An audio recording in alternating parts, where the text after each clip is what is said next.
Hello, everybody, and welcome to our latest Facebook Live Q&A. We've just 2 weeks until Easter. It remains an incredibly busy period for the city, with lots of work continuing to take place in responding to the pandemic. With a variety of challenges and big issues taking place in the city, we're committed to holding these Facebook Live sessions so we can give local residents and businesses the opportunity to ask us directly about the latest developments, whether that be the city's response to the pandemic or other issues, including local government reorganisation through to apprenticeships. For those who are unfamiliar with the format of these sessions, I'll shortly ask the panel to introduce themselves, and then we'll begin to answer any questions that you may have. This week, I'm joined by a range of colleagues from the council and from across the NHS and health and social care, and I'll ask the panelists, as I mentioned, to introduce themselves in a little bit. With the government's announcement of the roadmap out of lockdown last month, the council continues to work through the latest national guidance to ensure a safe reopening of the city as and when restrictions ease. Last week saw the first milestone with pupils and students returning to school and college. And I just want to take the opportunity to thank school staff and teachers for all of their outstanding work during this difficult period. And also, of course, to parents, many of whom have homeschooled in the most trying of circumstances. Thank you. The council is currently considering options to safely reopen the city as those national restrictions ease, including making use of the city's foot streets and public spaces to support businesses. And a recovery and renewal update is going to be presented to the council's executive meeting this Thursday evening. I'd encourage anyone interested to visit the council website to read more. Whilst all of this work takes place, it's also vital that we continue to follow that national guidance, stay at home where we can, and look after each other during this difficult time. So on Facebook Live, I know the help details will be put up there, but if anybody needs support, the council's helpline 01904 551 550 or email covid19help@york.gov.uk. Moving on from the pandemic, but very much linked, are the proposals to develop a new health and care alliance in the city. Many people will ask, why is this happening now? Well, the government recently published a white paper setting out a series of reforms to health and social care. For some, this might not be ideal timing. However, through the pandemic, those in our health and social care services have come together under incredibly challenging circumstances to care for and support residents, and we must do what we can to build on all of that positive work that we've seen over the last 12 months. And it's hoped that the establishment of the new alliance will mean that we can build on those efforts by working together more closely, where decisions can be better coordinated and taken with an understanding of the wider implications for York. And we want to build healthcare around our residents, not our organisations. Now I will stop speaking and ask our panel to introduce themselves, and I'm going to go to each panelist in the order that you're on my Zoom screen, and that's how I'm going to do it. So the first panelist is Naomi. Hi, I'm Naomi Lonergan and I'm the Director of Operations for Tees Escombe Vale NHS Trust, covering North Yorkshire, York and Selby. Thank you. Steph. I am Steph Porter. I'm the Director of Primary Care and Population Health at the Vale of York Clinical Commissioning Group. Thank you. Mike. Hi everyone, my name is Mike Holmes. I'm a local GP based at the Haxby Group practice, and I'm also the chair of Nimbuscare, which is a collaborative of all 11 GP practices in the city of York, and we've been providing the mass vaccination hub at Ascombe Bar. Sharon. Hello everyone, I'm Sharon Stoltz and I'm the Director of Public Health for City of York. Carol. Hello everybody, I'm Councillor Carol Runciman. I'm Executive Member for Health and Adult Social Care for the City, and I also chair the City's Health and Wellbeing Board. And Stephen. Hi everybody, I'm Stephen Eames and I'm the chair and lead for the Humber Coast and Vale Integrated System, of which there are 28 organisations, of which the City of York is a very prominent one. Thank you very much. And I didn't introduce myself to those that don't know me. I'm Councillor Keith Aspden. I'm the leader of the City of York Council. So we have had a number of pre-submitted questions in advance. So thank you to those residents who have sent in questions. But please do ask questions or comment on Facebook. Our communications team might well respond to you on Facebook, and I'll try to get in as many questions or comments in this discussion as possible. The first set of questions related to the York Health and Care Alliance that I mentioned at the start of the session. And the first one is that the government has announced a few white papers relating to health and social care. What is the government proposing here? And I'm going to ask Stephen to kick off on this, but if any panelists want to come in or add any extra points in on any of the questions, if you raise your virtual hand, those at home won't see, but I'll see, and I'll bring you straight in. Stephen.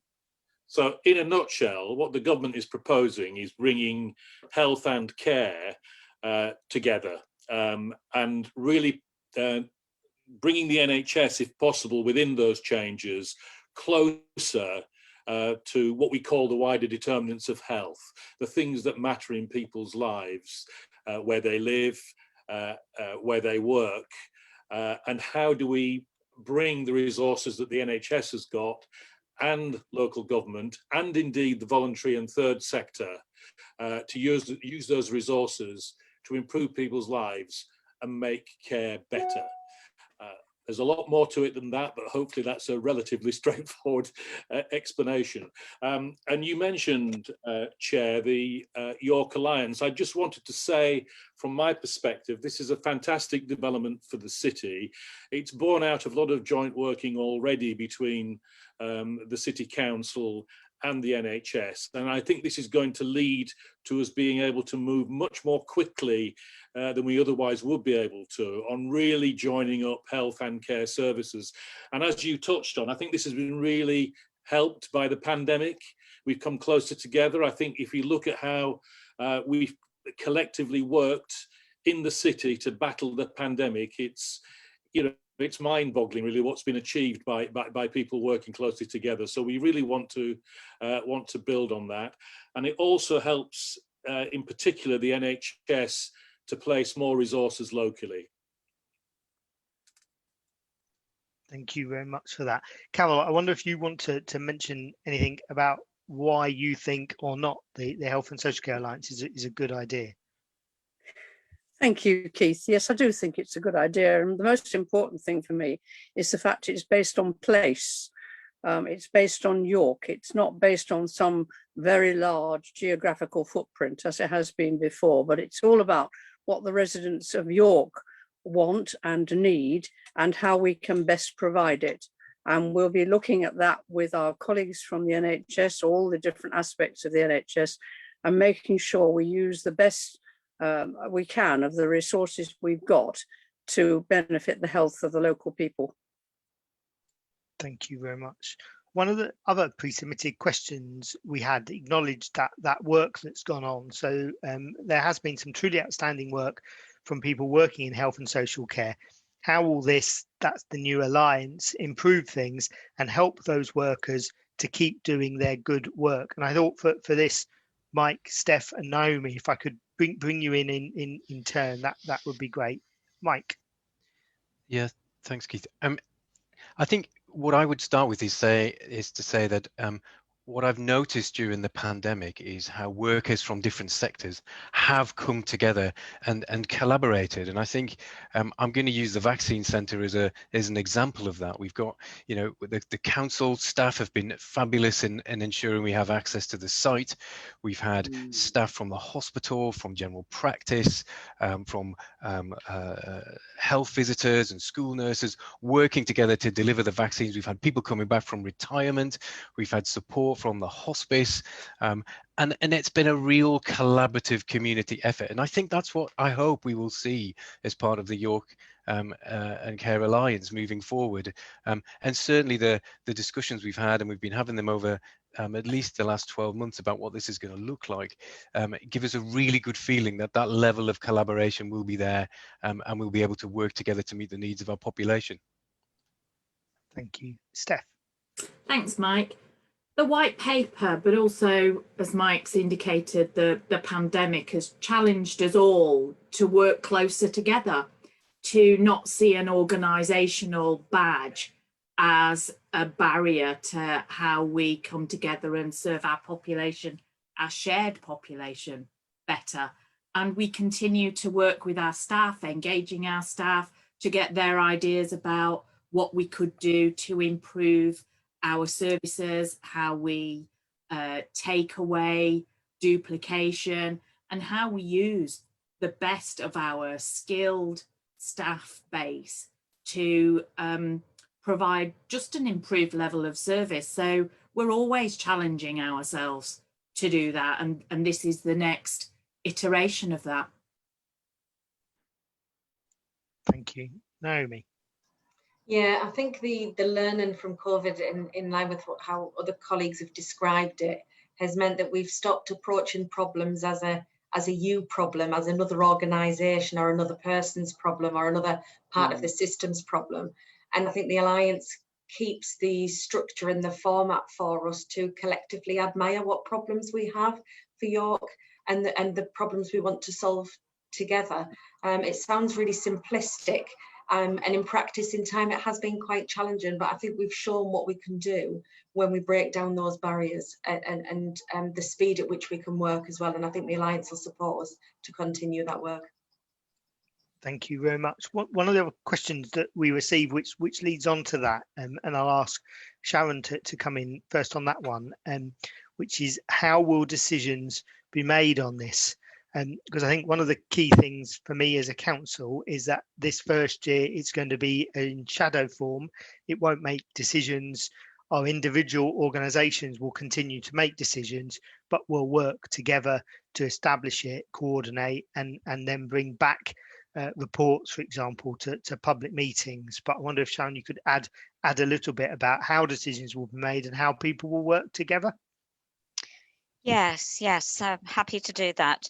So as Councillor Aspden has already outlined, in its shadow year, this is really a partnership approach. So any decisions that might be made at the Alliance about how we want to come together to deliver a particular service, the recommendations are still going to have to come back to the council, to the hospital, to the CCG, for example, for those decisions to be ratified, as it were.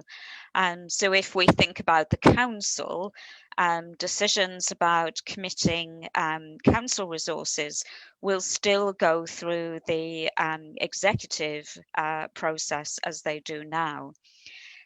The Alliance will also be established in this first year as a subgroup of the Health and Wellbeing Board. So in terms of the Council's constitution, the Alliance fits with the Health and Wellbeing Board that is already a statutory partnership that has all of the partners that will be on the Alliance are also represented on the Health and Wellbeing Board.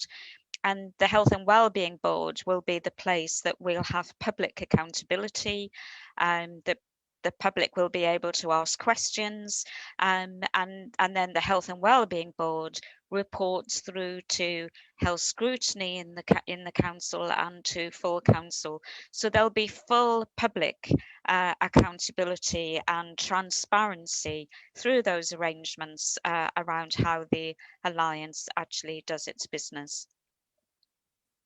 Thank you very much for that.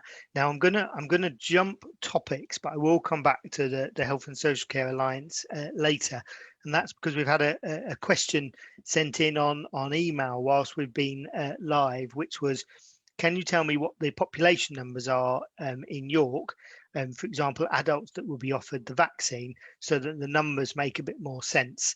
And we also had a pre-submitted question, which is, I hear different information from across the UK on where the vaccine programme is at, and who should currently be offered the vaccine. So if I go to Mike and then Steph on that, and then Sharon, you might want to come in. If you could pick up those two questions, that would be great, Mike. Yeah, so I think the thing to realise here that every area in the country is a little bit different. They have different demographics. The systems are set up slightly differently. So the rollout of the vaccine has been slightly different in different parts of the country, and I think that's what we would all expect. Obviously, the NHS have coordinated that, and they've tried to match the progress of people being vaccinated, the speed at which people are vaccinated across the country. And again, that feels entirely right. In York, I think that the rollout has gone particularly well. You know, at Askham, I think at some point tomorrow we will administer our 100,000th vaccine at Askham, which is, you know, it's a fabulous milestone really to hit, and it feels great to see the whole city coming together to do that. We're making good progress. I think, you know, at the outset, I've probably maybe regretted it slightly, but was quite bold to say that we would have vaccinated everybody over 50 by Easter. But actually, I think we're going to do it. I think we're very close to that, and I'm delighted to see the progress we're making. We started second doses today, which again feels like a real milestone. We started them at Askham today, but elsewhere in York, they started last week, and so I think we feel very proud of that. The whole system should feel very proud of the way that we've come together to deliver this. And of course, it's not just the people that can get down to Askham. We're now starting to think about perhaps those harder to reach populations within our own community. So, you know, we're thinking about people with learning disabilities and creating specific ways for those people to access vaccines. Our homeless population, our people who live in the more deprived areas of the city, and our housebound patients, where we really are coming together to take the needle to their arm rather than expecting them to come to us. And I think it just feels like a really collaborative effort. And so I've probably said a lot there, Keith, but in short, I think that the program's going really well in York, and I think we're pleased with the progress. More work to do. It's definitely not over, but so far so good. Thank you very much for that, and great to hear about the 100,000 vaccine. Steph, did you want to add anything to that? Yeah, so Mike and the team at Askham run a dual service, one our local provision and also for a national booking service. So a vaccination centre, which people may have seen in the press, is we talk about it being a 45-minute drive to the vaccination. So there's two things going on, because I think the question was specifically about activity. So I didn't want the 100,000th jab to become confused with what I'm about to share. So there's a total population in York of around about 210,000, and that includes all age ranges. And as of pre the weekend, we talked about 34% of that total population having received a first vaccination, and they're phenomenal numbers. After this weekend, because we often have a boost at the weekend, Friday, Saturday and Sunday activity, that's gone up to almost 37% of that total population. But that masks some really startling, fantastic numbers. So in our older citizens, those first cohorts of sort of 65-year-olds up to I think Mike might put me straight, but I think we had a resident who was 104 who was vaccinated a few weeks ago at the site. But in that older age bracket, we're at 95, 96% of first doses of our population who've been offered a vaccine and have accepted it. So, I mean, they are really excellent numbers, and again, this will be a theme down to the collaboration of everybody in the health system, engagement of employers, of our frontline staff.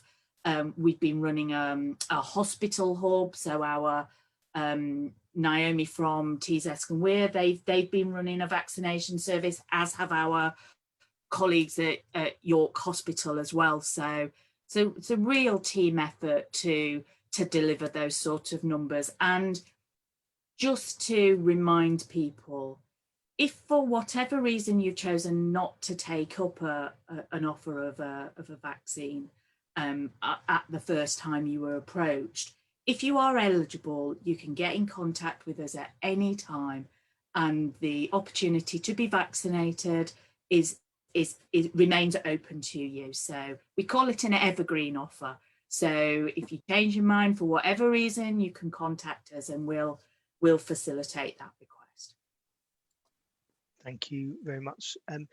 Linked to that, and a question that came in advance, quite a topical national issue, was with some reports about the Oxford vaccine from Ireland and Germany, for example. Is the Oxford vaccine safe to use? And I don't know whether Mike and Sharon and Stephen, you wanted to come in on that particular question. Mike, do you want to go first? Sure. So obviously, any reports like this are taken incredibly seriously, and of course we've issued and administered, about 350,000 AstraZeneca vaccines across Humber, Coast and Vale. So we're using a lot of this vaccine, and I think nationally it's over 11 million AstraZeneca vaccines have now been given to people, and I think the key message here from the MHRA, which is the regulatory agency for the safety of medicines in the UK, is that these vaccines are safe. The issue that's been raised across the continent is the concern that they increase the risk of blood clots forming, and these are a common condition that we see anytime, not just during pandemics, that we see people developing blood clots all the time. And the key message is that despite the 11 million vaccines, we've not seen an increase in the number of blood clots that we've seen in the UK. And therefore, the conclusion is that the vaccine is not increasing the number of blood clots that we're seeing. And therefore, the message is that please continue to come and have your vaccine. It is safe. And we will continue to administer that vaccine to anybody who would like to come and have it. Thank you. Sharon, did you want to add anything? Yeah, I would agree completely with what Mike has just said. I mean, my understanding is the authorities in Europe have chosen to look into the data in more detail. They've paused the use of the AstraZeneca vaccine while they're looking at that. But all of the authorities have looked at this in the UK. We've looked again at the data, and the advice is absolutely crystal clear, as Mike has outlined. The AstraZeneca vaccine is safe to use. There isn't any reason why anybody should be anxious about that, and we will be continuing to use the vaccine safely as we have been in the UK. Thank you. And Stephen. Just to add, actually, this afternoon, the European Medicines Agency said the vaccine was safe. So that just to update what Sharon has said, which reinforces what Mike said. So I won't repeat any of that. The only thing I can say, as a local resident in North Yorkshire, and I'm over 60, I've had the Oxford vaccine, and my wife's having it tomorrow, and I'd be totally confident in the safety, as has been outlined by my colleagues. Thank you very much for that. So I promised that I would go back to the Health and Social Care Alliance, having skipped onto vaccines, because we had a few more pre-submitted questions. And one of them was, how will the proposals for Health and Care Alliance affect the city's response to the pandemic? So I think we started to talk about that earlier, and hopefully build on the response that we've all seen. But Stephen, if I go to you first, but if anybody else, raise your virtual hand if you wanted to come in on that one. Stephen. Yeah, thank you. Well, I think it simply gives us even greater opportunity to continue to work much more closely together in battling the pandemic. And Mike and Sharon have spoken what they've said about those benefits already. I can only see as the vaccination program progresses, and it is going to run through the rest of this year. And of course, when we get towards the winter, we have to think about how we're going to work together, learning from what we've done, not just in terms of the impact of COVID at that time, but also the flu vaccination program. And indeed, how we jointly work together to manage our services through the winter period. So these are big challenges. But as a result of this alliance, I'm very clear in my mind this is the right way to go to strengthen our response. The second thing I would say is I think there's been a lot of local leadership in communities that go beyond some of the traditional ways that we've worked in. And certainly we've seen this in primary care, as we've heard. I think we've seen this from the voluntary sector. We've seen it in public health, some of the work that's gone on during this period. So we want to take the best of all of that and reinforce it and build on it, and put money behind it as well, and put money into the city to support these changes and this way of working as we go ahead. Thank you very much for that. You one of the questions that we did get in was how much will it cost to deliver this? So I'll jump to that one as money was mentioned. And if I bring Sharon in first, and then I'll come to Steph. But I guess it's, you know, what will it cost residents? What will it cost organisations? And what through that will it achieve, Sharon?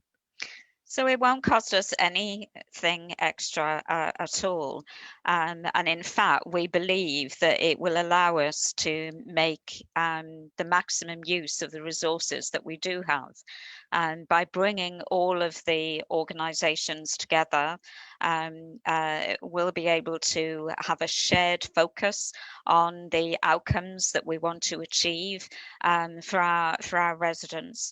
It will allow us to avoid duplication and to join things up better, as I've said. So it won't cost us any more, and I think it will deliver value for money. So it's another reason really why as organisations we're excited about coming together and being able to work in this different way. Thank you very much. Steph, anything to add to that? What Sharon says.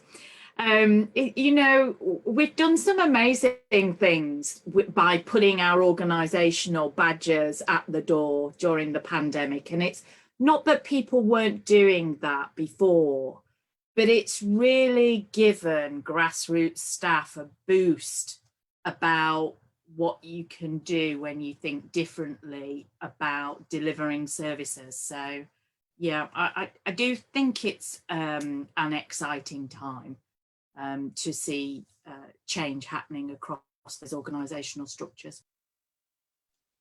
Thank you very much for that. Stephen.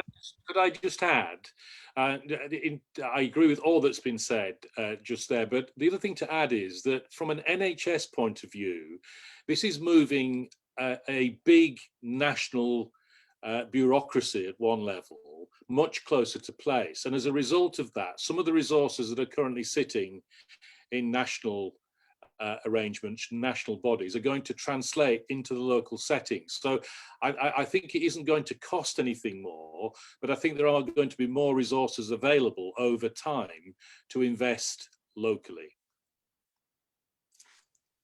Thank you very much for that. One other topic that came in was whether the work around the Health and Social Care Alliance was linked to local government reorganisation. And I'll start with that question, which is no, it isn't linked. They're two separate processes. But what I would say is that that real opportunity to focus on York, we have the possibility, if we get the right York and North Yorkshire model for local government and a York model for the Health and Social Care Alliance, to really continue to focus on those priorities in York, whilst of course working with colleagues and partners, not just from North Yorkshire, but across the region. So I'd certainly encourage people to have a look at the Back York website that the council has running, but also the executive report that will come forward on the Health and Social Care Alliance, which will describe how they're interrelated, but they are two separate proposals that are being considered. Stephen, is there anything you wanted to add to that? No, I think you summarised that very well. The only thing I would add is I think it is very important, and this discussion is going on nationally, that there is some alignment of social care change with these NHS changes to derive the full benefits of what we're doing. And if I could just say that from an NHS point of view, we strongly support the North Yorkshire and York proposals that are currently under consideration in consultation, because that very much matches the way in which we are organising the National Health Service in this part of the world. So it'll be much more straightforward with that model to move forward around the things that we've talked about, and linking services for adults, linking services for children in a way that makes sense to the city in this case. So we're very much behind that proposal. Thank you very much for that. I'm going to take us back now to questions that relate to the general pandemic response. And for those watching along on Facebook, do keep putting in your questions and comments, and I'll try and make sure that we get to them as much as possible. So there's a first question that I'll ask to Sharon, which was, I've seen in the daily rates of infection that York's rates have stopped falling. Has there been any outbreaks? So I'll ask Sharon that, and obviously anybody that wants to comment. And then after that, I'll bring Naomi and Carol in and move on to the topic of mental health support in the community. But if I could go to Sharon first, please. Yeah, thank you. So we're doing pretty well in York in terms of our case rates. So if we look at our case rates today, they're 52 per 100,000, just over 52 per 100,000, which is very well, compares very well to the national and regional averages. But what we've seen in York and in other parts of the country as well, that the rate of fall of our case numbers has levelled off. And there are a number of reasons for that. The main one being that, you know, the virus is still with us. It's absolutely fabulous that we've seen rates fall. That has led to a reduction in the number of people needing to be admitted to hospital as a result of COVID. We're also seeing the number of deaths relating to COVID falling as well. So all of that is positive. However, every day in York, we're still seeing new positive cases of COVID, which really is telling us that the pandemic isn't over. And that the virus is still with us, it's still spreading in the community, and so it's still really important that we live with COVID safely. And that really means that some of the measures that we've been talking about throughout the pandemic, you know, the importance of not coming into contact with too many people, social distancing from people, particularly in indoor spaces, ensuring that our homes are well ventilated, wearing face coverings, and hand washing remains really important as preventative measures. And then I would add to that the importance of regular testing. We know that many people who have COVID don't have symptoms. So we now have very readily available symptom-free testing across York. We're encouraging people to be regularly tested so that we're able to identify those individuals that might have the infection without realizing it. And then the importance of isolating yourself. So if you are testing positive, that you don't go out, that you stay at home, is all really important as well. And we have a lot of support available, including financial support for people who have tested positive, who need to stay at home and are worried about being able to pay bills.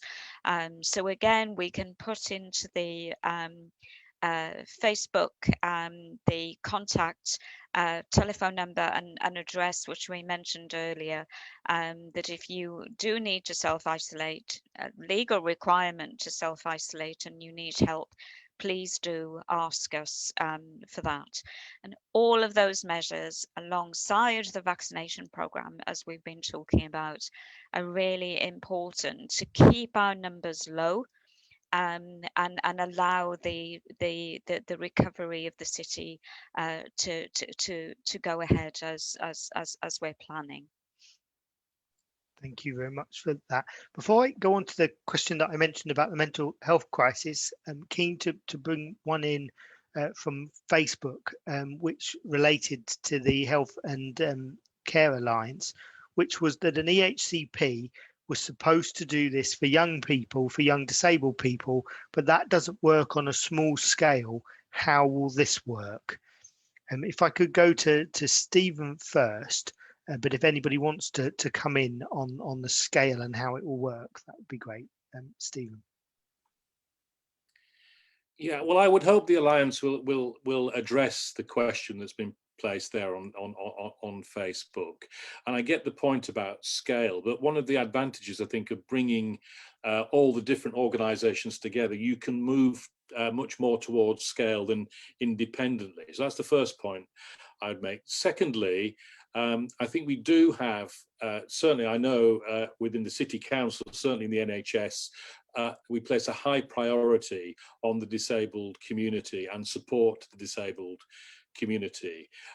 So personally, I don't know all the details around this particular question, but I'd be very willing to commit in this particular discussion to reviewing that and looking at it more closely to help and support what's been set out there. Thank you, Stephen. Steph. Yeah, so the focus of this discussion has been about York, but there is a wider community, and North Yorkshire and York partners, both at a local authority and a health level, will still have a structure around us to work at scale and to continue those services that we already commission on a bigger footprint. So although this conversation is about the Vale, it's about the York element of the York Health Alliance, we have, in the same way that we talk very positively about all the work that's been happening across the partners for York, there is a wider infrastructure that also includes our partners in North Yorkshire. And obviously, you heard me talk about the Vale there. So the Vale of York Clinical Commissioning Group work with North Yorkshire Clinical Commissioning Group, and we have structures going all the way through the different organisations where we work at scale on those sorts of activities. Thank you very much for that. So I'll now go back to the question that I mentioned, which is, given the long-standing impact of the pandemic and the growing mental health crisis, what support is out there in the city for people currently struggling? Naomi. Okay, so just to start, there's a real broad range of support that's available for residents of York at the moment. There's a lot of resources and information available online if people have access to online services. So we've got Live Well York that provides a lot of information. We've got York Mind that can offer support to adults and young people. We've got improving access to psychological therapies, otherwise known as IAPT, that's also available for individuals, and you can self-refer to that. You don't have to see a GP first, and again, you can access them online or through the telephone. There's very specific support through an online portal called Cllr as well for young people, and they've extended their age range in response to demand around mental health and thinking about how COVID impacts communities, and that's now available up to the age of 25, which I think is a really strong development. In our organisation in TEVW, we've also got Recovery Online, a recovery college that's got some really good emotional wellbeing resources and some short courses and information that's available for people, particularly maybe about how people feel anxious in relation to COVID. I think, as many people have said, it's going to be here for a long time. People, even once they've had a vaccination, may still feel anxious, and as restrictions are released, people may still have some anxieties and some fears around that. So there is a wealth of information for people to look at. We've also developed through Humber Coast and Vale integrated care system, a resilience hub for health and social care workers who may live and work in the York area as well. And I think that's really important. We know that a lot of health and social care staff, maybe those working in care homes and in our acute hospitals, may have been really affected over the recent months. And so there is support available for them too. We also developed a 24/7 crisis line for people, which is all age. You can access that as well if you're if you've got concerns about children, as well as people with learning disabilities. And I think that's really improved access for people to get the support that they need. So there's quite a lot of information and resource out there for people to look at. Thank you very much, and I'm sure our communications team will make sure they provide a couple of links on the Facebook page to some of those resources. Carol.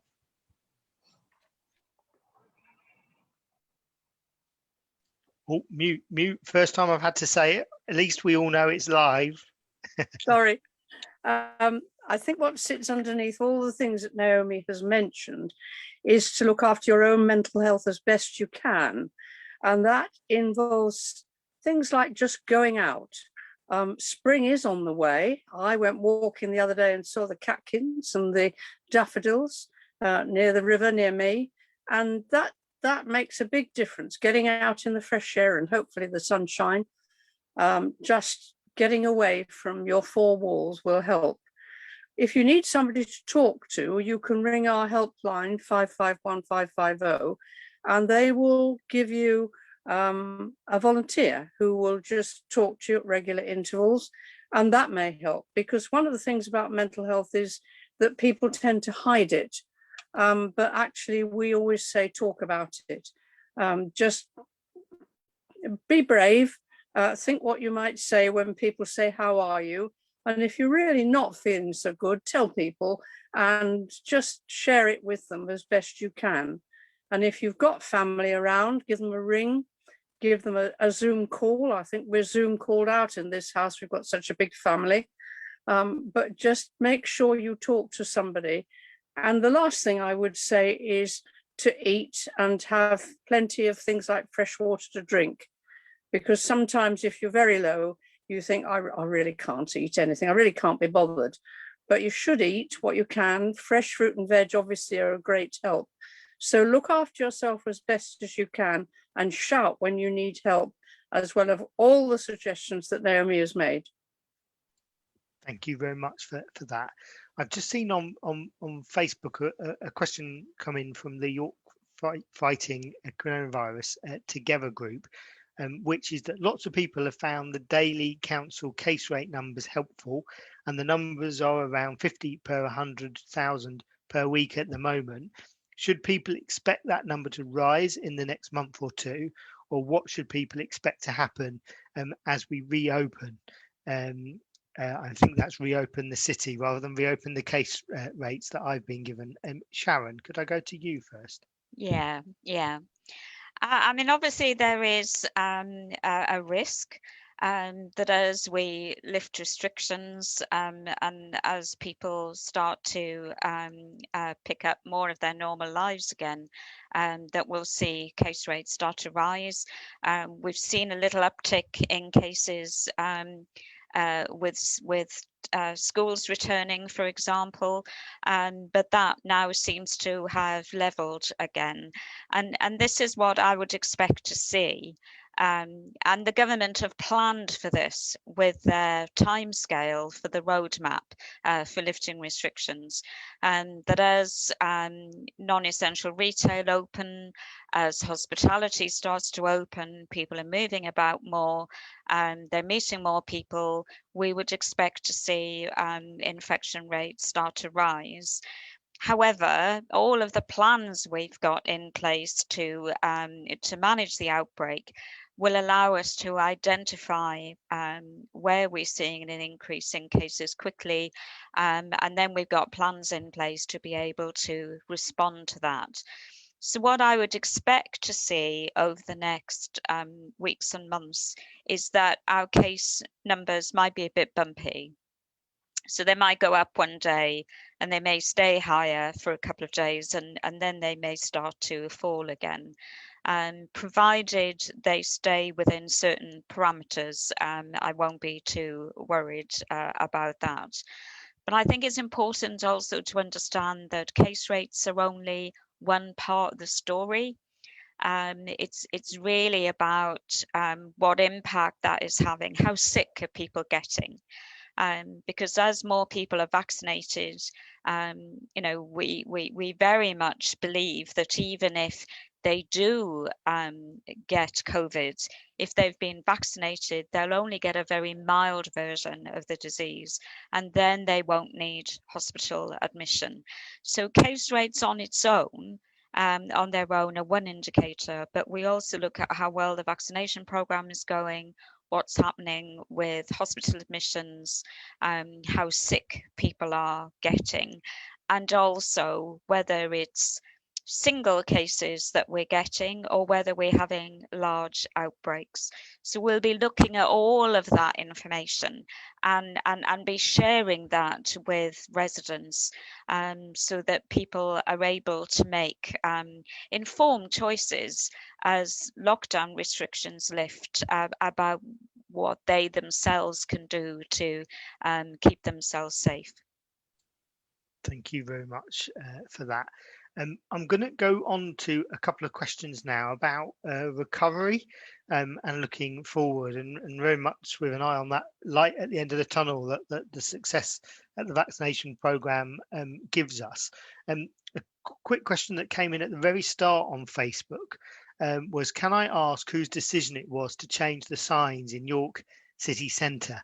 So I'll quickly answer that one, which is that the Business Improvement District led the project to put the new wayfinding that residents will have seen in the city centre, but it was a project with York Civic Trust and also with the City Council, and that was all about making sure that there was support for the city centre and for businesses, particularly as we look to recover and more people go in the city centre, to make sure that we were supporting it for the long term as much as possible.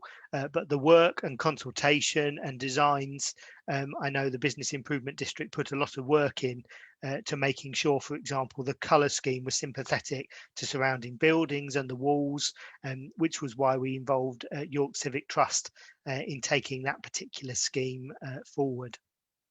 Another one that came in advance of this call was, I've seen in the media lots of news about civil service jobs being moved out of London. Is York being considered?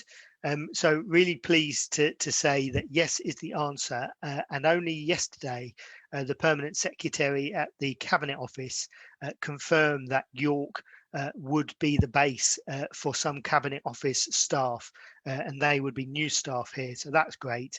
We already have MOD and DEFRA staff in the city, and I'm hoping that York Central is a prime location for a government hub to bring those staff and those new job opportunities together, which is great to see. I'm going to ask the panel now, what do they think about civil service jobs moving out of London?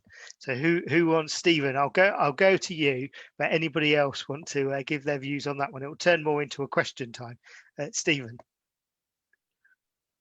Well, I think it's great, and I think it is some clear recognition recognition, I think, of increasingly in the 21st century to recognise the whole country and distribute resources accordingly. So I'm very much behind the shift in focus, and I think it does also support the fact that if you were to look at the differences in resources in the round between the north and the south, there is a significant difference. I know we can get into a big political debate about that, but when you look at the evidence, there's a lot of strong evidence to suggest it makes a lot of sense to start to distribute resources into different parts of the country. Arguably as well, those civil servants will be running things, so one assumes it will help the local labour markets as well. Thank you very much, Naomi. I saw you shaking your head, so I think you agree, but anything to add? Nothing in addition to what Stephen's already described, but I do see it as a really positive move. I mean, I'm slightly further north in my home base. We're also seeing a shift to this area, and I think it's really welcome, and I think it will also help shape people's minds to the area they work in as well. So I think it's a physical shift, but I think also it's a bigger shift in how people consider the wider needs of the country. Yeah, thank you. I think it's great to see that Darlington as the base of the Treasury, but Leeds, the base of the National Infrastructure Bank, Cabinet Office jobs in Glasgow, and now announced York. Hopefully a lot more to come to other towns and cities. Carol. Thank you, Keith. I think the more the Westminster bubble is popped and people come up to the north and various parts of the north, the better I'd like it, because I think that having visited the Westminster bubble several times, they do tend to know what they know, and they don't necessarily know what's happening outside it. York is an absolutely wonderful place to live, couldn't be better. And I'm sure that when they get here, they'll find it's not all flat hats and whippets after all, but it's actually really very nice. Thank you, Carol. Mike. Yeah, I mean, I'm certainly not going to get political here, but I think what we've noticed over the pandemic is, you don't need to be in the same room as people to have meaningful and useful meetings. And, I think if the time isn't right now, I don't know when it is right for people to move out of London, get around the country, and, the technology that we're using now makes that very achievable. And I think, to echo what Carol and Stephen have said, is once they're living in this part of the world, they get a feel for and a genuine understanding of the challenges, and it is the wider north. It's not just York. It's the areas of Hull and northeast Lincolnshire, our northeast coastal areas up into Teesside and the northeast. They see the real challenges that are faced in these parts of the world, and that's got to be good for raising awareness, and it's got to be good for attracting investment to our area, which, as we know, is a wonderful part of the country to live and work in. Thank you very much for that. Now, I had wanted to ask Sharon a question about our plans for recovery, but we might not have time. And if we don't, I'm sure, Sharon, you'll be on a future Facebook Live. So encourage anybody listening to come back. But I just wanted to go back to Mike for a couple of questions that had come in on Facebook. There was a question about, should I get my second dose? And also a question about any side effects from the vaccination. So if I could just go back to you, Mike. Yeah, so I think these questions are really important to answer. So I think side effects from a vaccine are like side effects from any medicine. So they definitely happen. People do get them, and we shouldn't be worried about that. I think, particularly with these vaccines, we're seeing some common side effects, aching of an arm, maybe feeling slightly tired, maybe a headache, maybe a fever, and that fever may last for a few days, and that's entirely expected, and it can be combated very, very easily. Maybe just taking some paracetamol, drinking plenty of fluids, and just giving things time to settle. So we absolutely expect that. And if you do get that, that doesn't mean that you shouldn't get your second vaccine. It means you absolutely should get it. They're not a reaction that we would worry about, and we would expect that to be. It's normal. It maybe even give us a suggestion that the vaccine's working. So I think don't worry about that. If, however, symptoms persist for a week or longer, then I think that probably is time to seek some advice, maybe through 111 primarily, or even your GP practice. So I think that's the sort of thing to be concerned about. Obviously, we had heard in the media about more serious effects, allergic type reactions, and I can reassure everybody watching that, having been involved with a centre that's delivered almost 100,000 vaccines, we're just not seeing the incidence of those serious reactions as we were perhaps led to believe we would. I think we've had one or two at Aspden, neither of which were serious, both of which were managed very easily. And so I'd just like to reassure people that we're not seeing those side effects. And if the question is, should I get my second dose? The answer is absolutely yes. Thank you very much for that. I think there'll be a couple of sentences left for Sharon. I wonder, as we look to reopen, whether it be businesses, the city centre, create pop-up and safe space in York, what are your sort of thoughts as we enter that period? So it's really important that we reopen the city and that we start to pick up normal life again. Absolutely vitally important. We talked about mental health earlier. We're all fed up of the pandemic, won't we? Aren't we? We want life to get back to normal again. And that as a council with our partners is something that we're very much committed to. But at the same time, we're committed to doing it safely. And so that might mean that residents and visitors to the city may still see some restrictions. So there may be some restrictions around the numbers of people that can meet together in spaces. We may be encouraging people to continue to wear face coverings in public spaces, for example. So the work that we're doing at the moment with businesses across the city, with the council, all of our partners, is looking at all of the government guidance and the local intelligence that we have about case rates, etc. Some of the data that we talked about earlier on this call.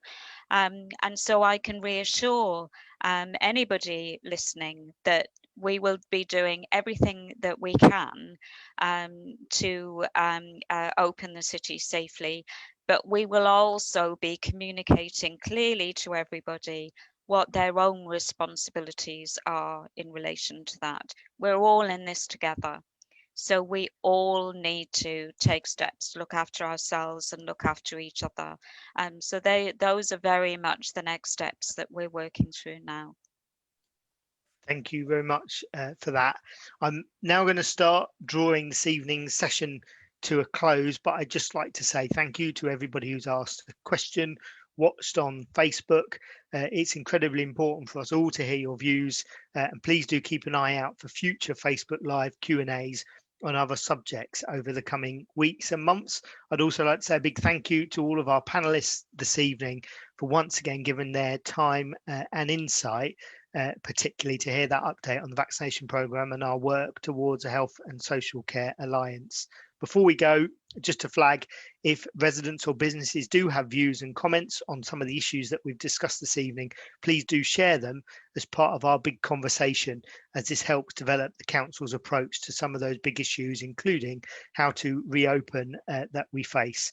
Please also feel free to continue to leave comments and questions in the comment box on Facebook, and a member of our communications team will respond. Thank you to everyone for joining us tonight. Have a great evening and see you again soon. Bye-bye.